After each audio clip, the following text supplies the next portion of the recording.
저는 40대 여성이고 경기도에 거주 중입니다. 남편과는 연애만 5년을 했고 결혼한 게 올해 9월이면 딱 10주년이 되겠네요. 솔직히 말하면 남편은 좀 힘든 사람이었습니다. 연애를 하면서도 결혼 자체가 머릿속에 그려지지 않았죠. 저도 내성적이고 낯을 가리는 성격인데 남편은 저보다 더 심했습니다.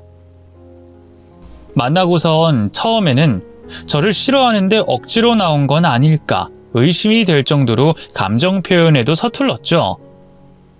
그런데 왜 그런 거 있잖아요.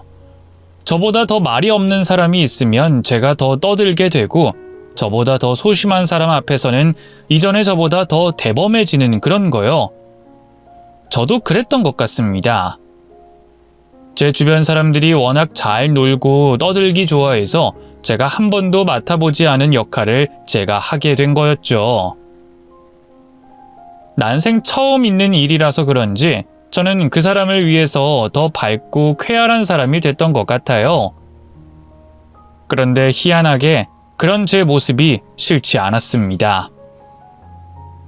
수동적이었던 제가 능동적이고 적극적인 사람이 됐으니까요. 거기다가 남편은 그런 저를 많이 의지했죠. 하지만 그것도 한두 번이지 솔직히 헤어지고 싶은 마음이 굴뚝 같았습니다. 혹여나 작은 다툼이 생기면 매번 눈치만 보는 남편이 답답했고 연애가 점점 길어지니 조바심이 났던 것 같아요. 그래서 결혼 전에 저는 남편에게 이별을 통보했었습니다. 우리 여기서 그만하는 게 좋겠어. 그게 무슨 말이야? 그만하자고? 헤어지자는 말이야. 이런 것까지 내가 하나하나 다 말을 해줘야 돼? 이해했어. 근데 왜? 왜 갑자기 헤어져야 하는데? 이런 게 싫은 거야. 혼자 생각은 안 해? 내가 왜 화가 났는지 다 설명해야 되는 연애가 싫다고. 다른 사람은 알아서 착착 생각하고 또 실수 안 하려고 하는데. 저는 말하다가 지쳐서 한숨을 푹 쉬고는 다시 이어 말했죠. 됐다. 더 이상 말해서 뭐 하겠어. 우리 연애만 벌써 5년이야. 내 주변 친구들은 다 결혼하고 있는데 5년이나 됐는데도 자긴 늘 처음 만난 그때랑 똑같아. 솔직히 지쳐. 미안해. 하지만 난 헤어지기 싫어. 그리고 결혼도 하고 싶어. 하고 싶어? 억지로 떠밀어서 듣고 싶지도 않다 정말. 결혼하고 싶다는 사람이 무슨 이래. 나도 낯가리고 소심해. 근데 자긴 너무 심하잖아. 대체 왜 그래? 왜? 미안. 근데 그게 고쳐지지 않아. 근데 마음은 진심이야. 실은... 남편은 주섬주섬 자신의 가방에서 뭔가를 뒤지더니 꺼내더군요. 저는 그걸 보고 깜짝 놀랐습니다. 결혼 반지였어요. 이게 뭐야? 언제 준비했어? 그게 자기랑 3번째 만났을 때. 뭐? 이걸로도 제 남편이 어떤 사람인지 충분히 짐작이 가실 겁니다. 결혼하겠다는 마음을 먹고도 그걸 말하지 못해서 5년 동안 반지를 가방에 넣고 다닌 그런 사람이었어요. 그 사람을 보고 있으면 막막한 기분이 가장 먼저 들었고 두 번째로는 지켜주고 싶다는 생각이 들었습니다. 문제는 이런 감정을 여자가 가져도 되나 하는 의문이었죠. 그래서 결혼 전에 저희는 사실 한번 헤어졌었습니다. 반지를 가지고 다니면서 진심을 전하려고 했던 것은 감동적이었지만 앞으로도 그렇게 살 걸 생각하면 막막했거든요. 그런데 확실히 연애 기간이 길어서 꽤 힘들었습니다. 그래서 친구들의 소개로 다른 사람도 몇 번 만나게 됐죠. 밝고 쾌활하고 주도적인 제가 원했던 그런 사람들과 소개팅 자리를 가졌습니다. 근데 존나 짜증나잖아요. 그래서 내가 어떻게 말했냐면 막 야발 쓰발거리면서 욕을 한 바가지 퍼졌죠. 진짜 미친 새끼들이라니까. 아, 그랬군요. 그렇죠. 대가리에 총 맞은 게 아니면 그렇게 깝치지 말아야 한다고 봐요. 내가 근육질은 아니라고 해도 실전 노가다 근육이라고 알아요? 진짜 그런 인간들은 맞아야 정신 차려요.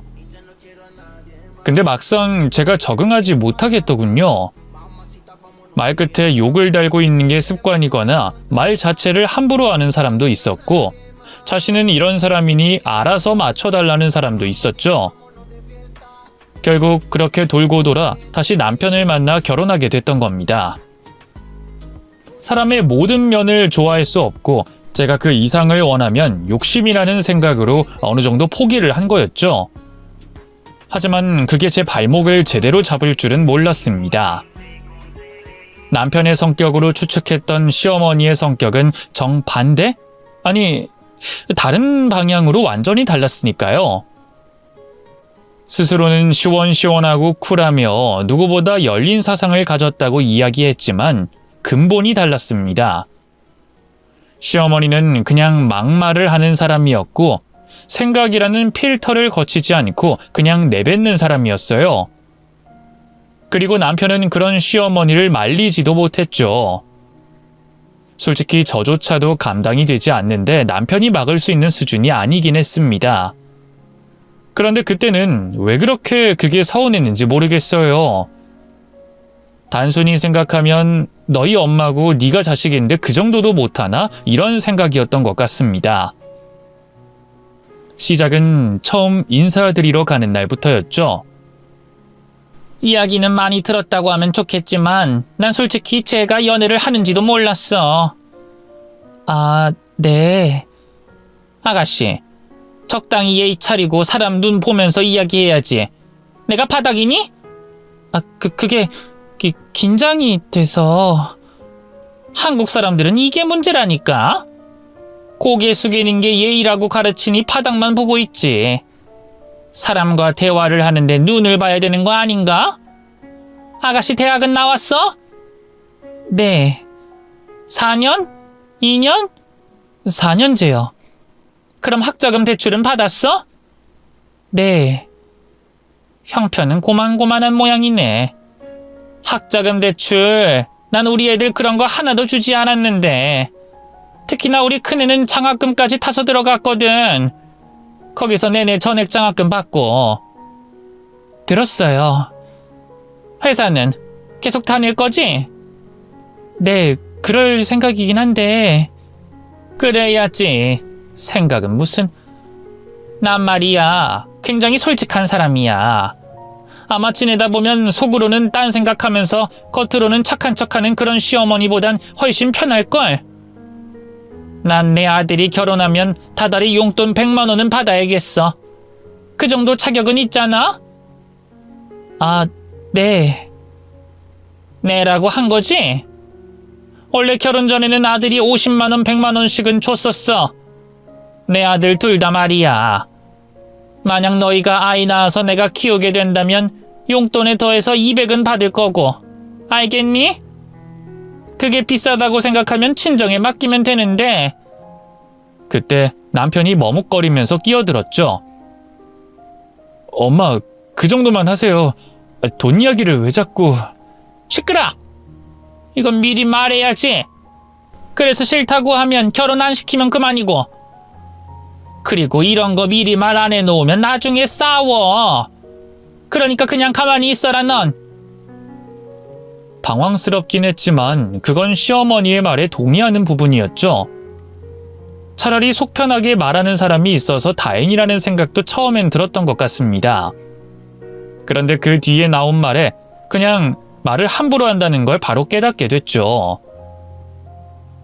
근데 아가씨는 나랑 일단 성격이 안 맞겠다. 답답하고 그냥 실실 웃을 줄이나 알고. 우리 아들이 유약한 편이라서 난 며느리는 좀 강단 있는 애가 오길 바랬거든. 그래야 나랑 코드가 맞지 않겠어? 좀 놀 줄도 알고 센스도 좀 있었으면 한데. 그 옷이 참 여기가 조선시대도 아니고 치렁치렁 긴 치마에 검은색 정장? 최대한 예의 있게 입은 건데요. 별론가 봐요. 우리 엄마도 그런 옷은 안 입을 것 같네. 어쨌든 손물 부분이 많아 보여. 촌스럽고 약간 뒤떨어지는 그런 느낌? 차차 맞춰가 보는 거지, 안 그래? 아, 네.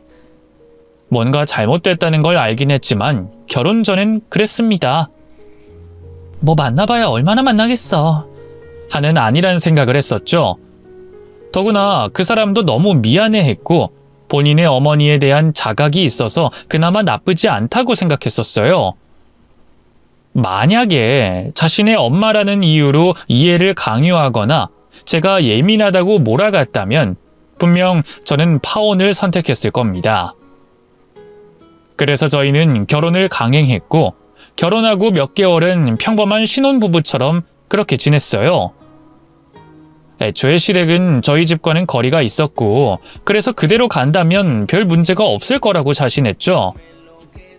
하지만 시어머니가 갑자기 저희 집 근처로 이사를 오면서 상황은 완전히 바뀌기 시작했습니다.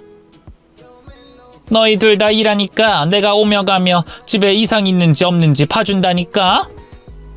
엄마, 그건 좀... 뭐가 그건 좀이야? 아유, 답답하네.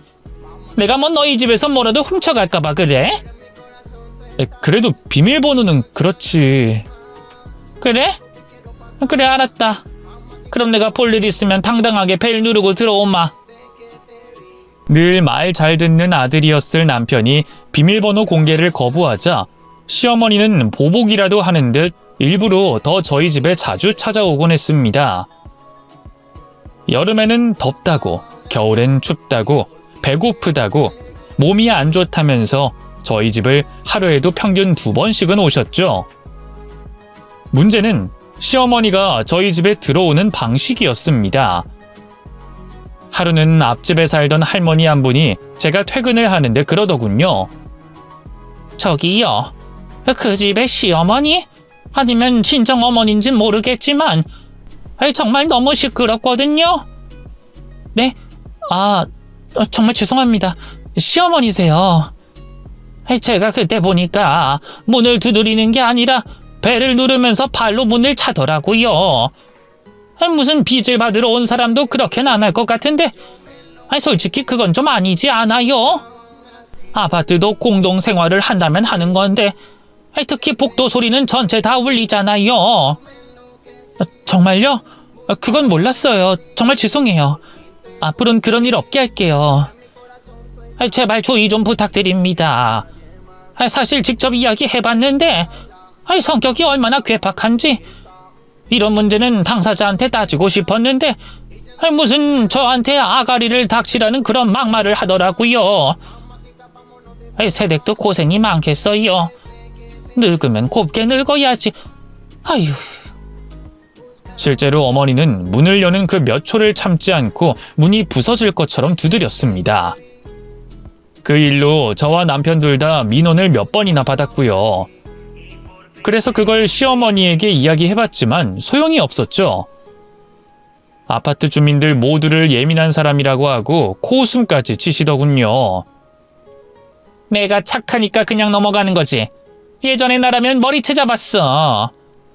빌어먹을 할망구가 어디서 시끄럽다고 지랄이야 지랄이. 어머님 그래도 할머님이신데. 그래서 뭐? 나이 더 처먹으면 무조건 존중해야 되니? 그거 조금 소란스러운 거 그러려니 넘어가는 아량이 있어야지. 나이를 똥구멍으로 처먹어서 그래. 내가 다음에 보면 한 소리 해줘야 입에 참을새를 채우지. 그래도 그건 하지 마세요. 저희가 곤란해서 그래요. 너는 착한 거니 아니면 착한 척 하는 거니? 참아도 될 문제가 있고 안 참아도 될 문제가 있어. 그렇게 두루뭉술하게 대충 넘기고 참고 그러니까 기어오르는 거잖아. 그럴 땐 한 번씩 밟아야지. 그게 세상 살아가는데 가장 큰 도움이 되는 진리야, 진리. 하지만 이웃은 저희라서 오고 가면 곤란해서요. 피하겠지. 덜 밟아서 곤란해지는 거야. 확실히 밟으면 찍소리도 못하지. 오히려 너희 편하게 신혼생활 하라고 내가 돕는 거라는 생각은 안 들어? 아니면 문을 빨리빨리 열든가. 말하는 것도 움직이는 것도 느려 터져서는. 저희도 문을 빨리 열고 싶었습니다. 하지만 시어머니가 오는 시간대는 대부분 저희가 잠든 새벽이나 주말 이른 아침이었죠. 그러니 밖에서 문을 두드리면 남편이 일어나서 뛰어나가도 짧게는 몇 초, 길게는 몇 분 동안 문을 발로 차고 계신 겁니다. 그래서 결국 저희는 비밀번호를 공유했고 원하는 것을 얻어냈다고 생각한 시어머니는 저희가 출근하면 저희 집에 하루 종일 계실 때가 많았죠. 주로 에어컨을 하루 종일 쓰려는 이유거나 친구들을 초대해서 술을 마시려는 목적이었습니다. 이유는 시어머니와 함께 살던 도련님 때문인 것 같았죠. 도련님은 남편과 나이차가 5살이 났지만 성격이 있는 편이었습니다. 툭툭 쏘듯이 말하는 것은 시어머니와 비슷했지만 그 결은 달랐죠. 서열이 있다면 도련님 다음이 시어머니, 그리고 남편 이런 식이었을 겁니다. 시어머니는 자신을 닮아 성격이 시원시원하다며 도련님을 감싸는 편이었지만 도련님은 그런 시어머니의 편애 자체를 불편해했어요. 그래서 자신의 의도는 아닌 것 같지만 저나 남편 대신에 시어머니를 구박해주기도 했습니다. 하지만 이런 이유로 저희 집에서 시어머니는 고삐 풀린 망아지처럼 놀고 가셨죠. 여보, 술병은 당신이 정리해. 내가 식탁은 치울게. 미안해. 담배 냄새 너무 심하다. 문 열어두고 내가 할 테니까 당신은 그냥 씻어. 우리는 퇴근 시간이 비슷해서 특별한 일이 없으면 같이 퇴근을 했었습니다. 회사 자체가 가까워서 시간이 차이가 나더라도 커피 한 잔 마시며 기다렸다가 그렇게 같이 갔죠. 하지만 비밀번호를 공유한 순간부터는 여유로운 퇴근이 아니라 다시 밀린 업무를 하는 기분으로 집으로 가야 했습니다. 문을 열자마자 굴러다니는 술병과 함께 찌든 담배 냄새에 경악을 했어요. 처음 그런 일이 있을 때는 정말 집에서 뭘 태웠나 하고 뛰어들어갔지만 그 뒤로는 구분이 돼서 놀라운 일도 아니었습니다. 저희 집에서 쓰는 그릇을 재떨이로 만들어두고 거기에 아주 많은 담배꽁초가 마치 파인애플처럼 꽂혀 있었죠. 종류가 각각 다른 걸 보니 어머니의 친구들이 하나같이 담배를 태운다는 것도 알게 됐네요. 우린 그걸 치우고 펼쳐놓은 쓰레기도 버리고 더럽게 쓰고 간 화장실 청소까지 해야 했습니다. 저희 방에도 들어와서 옷을 이것저것 입었는지 제 서랍장이 온통 엉망일 때도 많았고요. 그런 이유로 남편은 늘 제게 미안하다면서 호소하곤 했습니다. 그걸 보니 남편이 소심하고 낯을 가려서 연애를 오래 했던 게 아니라 이런 상황을 예상해서 그런 건 아닐까 추측이 됐죠. 저는 당시에 정말 스트레스를 많이 받았어요. 뭔가 드라마에서 보는 시집살이와는 또 다른 느낌의 시집살이였으니까 말입니다.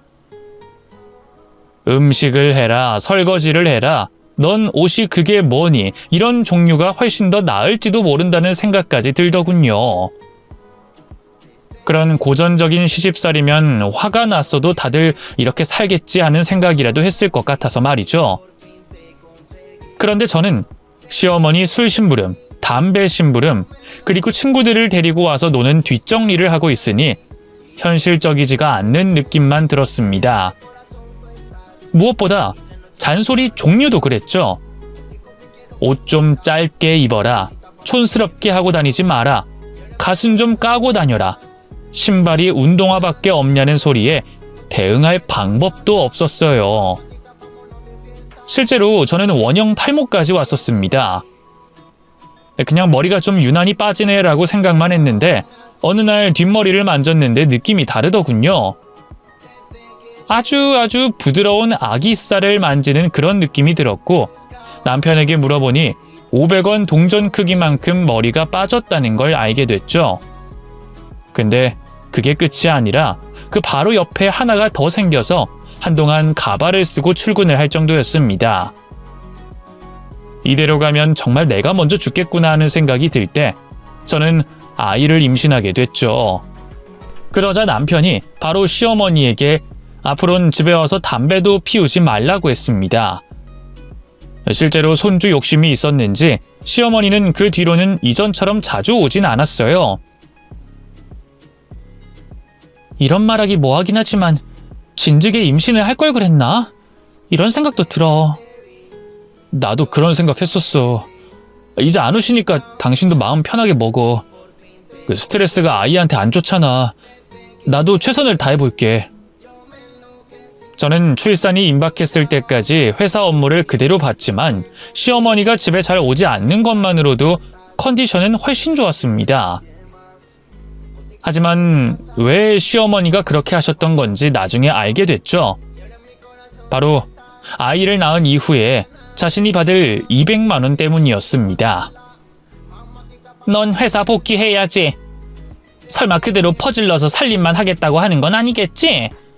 그게 아니라 저희 회사 육아휴직도 있어서요. 육아휴직? 그건 뉴스에서 나도 봤다. 막상 다시 돌아가면 자리도 빼앗기고 그런다고 하던데 넌 알고도 그걸 믿고 그냥 집에서 쉬겠다는 거야? 저희 회사는 복지는 좋아요. 복지? 개소리야. 연봉이나 높여주지 무슨 복지? 요즘에 동물복지다 뭐다 하면서 자연에서 뛰어놀던 닭이 낳은 개란 방목닭이라면서 가격만 비싸게 쳐받는 것들이랑 뭐가 다르니? 철장에 있나 밖에서 노나 어차피 죽일 거면서. 인간들이란 참 이상해. 그 복지 믿지 말고 넌 회사에서 돈 벌어야지. 나한테 맡겨. 요즘 나 돈도 더 필요하고. 그때 남편이 끼어들어 말했죠. 당장은 좀 그렇지. 아이가 너무 어리잖아. 엄마는 운전도 못하고 무슨 일 있으면 대처를 어떻게 하려고 그래. 넌 입 닥쳐. 내가 두 애를 키웠어. 그런데 그 걱정을 왜 해? 그리고 엄마 담배도 피잖아. 그게 뭐? 너희들 낳았을 때도 아무렇지도 않았어. 애새끼들을 감싸고 노니까 각종 질병에 걸리고 알레르기가 생기지. 그래도 우리 애는 좀 그래. 진짜 유난스러워서. 알았어. 그럼 아이 볼 때는 안 피우마. 됐니? 어쨌든 지금은 좀 그렇고 유치원 갈 때쯤엔 그땐 부탁할게요. 200만 원 드리면 되는 거죠? 용돈이랑 더하면 300이지? 근데 그건 너무 부담스러운 가격인데. 그 정도면 전문 시터 구하지. 내 핏줄이랑 남의 새끼랑 같니? 됐고. 유치원은 너무 길어. 너 그러다가 혼자 벌게 될 수도 있어. 요즘 세상이 어느 땐데 남자만 벌어. 네 안에 주저앉히고 싶으면 그렇게 고집 피워라. 그리고 너 결혼하더니만 아주 버르장머리가 없어. 나쁜 새끼. 아마 그때 시어머니가 저희에게 비밀번호 공유한 그 일처럼 악감정이 생겼던 것 같습니다. 그리고 그 모든 화살은 중력에 끌리는 것처럼 모두 저에게 돌아왔죠. 집에 여자가 잘 들어와야 하는데 네가 아들을 망쳤다는 말을 제 얼굴만 보면 하시기 시작했습니다. 그리고는 자신이 과거에 어떤 일을 했고 사람을 어떻게 반병신을 만들었는지도 이야기하시더군요. 내가 학교 다닐 때 친구 하나는 나만 보면 오줌을 질질 쌌어. 알아? 그러시군요. 너 같은 애들은 딱 괴롭히기 좋은 먹잇감이었다고 나한테. 진짜 예전엔 이렇게 마주보고 상종도 안 했는데 내가 성격이 많이 좋아졌다. 아들 가진 죄인이지 이게. 그 구박은 정말 상상을 초월하는 수준으로 유치했지만 듣기 역겨운 것들이었어요. 어떤 날은 이혼을 생각하면서 이를 부득부득 갈다가도 남편이 아이를 씻기고 있는 모습만 보면 그런 마음은 목욕 거품과 함께 사라졌죠. 솔직히 시어머니만 빼면 모든 게 완벽했습니다. 말이 많은 것도 아니고 때론 답답하지만 늘 저를 돕는 남편과 눈에 넣어도 아프지 않을 아이, 그리고 절약하고 아끼면서 사는 소비 습관까지도 놓치기 너무 아까운 것들이었죠. 그렇게 참고 또 견디면서 시간을 보냈습니다. 얻는 게 있다면 포기하는 것도 있다는 생각을 하면서 말이죠. 그렇게 시간이 흘러 아이가 유치원에 들어가면서 사건이 터지고 말았습니다. 저는 이미 이전에 복직을 한 상태였고 시어머니의 반강제로 아이를 결국 시어머니가 돌보고 있었는데요. 유치원 선생님이 제게 연락을 한 겁니다. 그 이유는 충격적이게도 아이가 폭력적인 성향을 보인다는 거였죠. 아주 가끔씩 시어머니와 비슷한 말을 할 때 단단히 교정을 시키긴 했었지만 누군가를 때리는 건 상상해 본 적이 없어 놀라 달려갔습니다. 일단 상대의 아이 어머니와 그 아이에게 진심으로 사과를 한 뒤에 아이에게 물었죠. 왜? 너 왜 그랬어? 친구 왜 때렸어? 아이는 아무 말도 하지 않았지만 나중에 그 일의 전말을 알게 됐습니다. 시어머니가 아이에게 누구든 조금이라도 거슬리면 코를 때리라는 교육을 받았던 거였죠. 그걸 알게 된 건 제가 빨리 퇴근해서 시어머니 댁으로 가고 있었는데 마침 놀이터에서 시어머니가 딸을 가르치는 소리를 직접 들었기 때문이었어요. 저는 그날 처음으로 시어머니에게 반기를 들었고 딸을 맡기지 않겠다면서 데리고 와버렸죠. 물론 시어머니가 그걸 인정하실 분도 아니었어요. 예전처럼 저희 부부에게 어떻게든 복수할 생각을 하셨을 겁니다. 하지만 하필 그와 거의 동시에 도련님이 결혼하겠다고 인사 오게 되면서 복수 방향은 예비 동서와 저를 차별하는 걸로 바뀌더군요. 신기하게도 정말 예비 동서는 시어머니가 그토록 말하던 여성상과 비슷했습니다.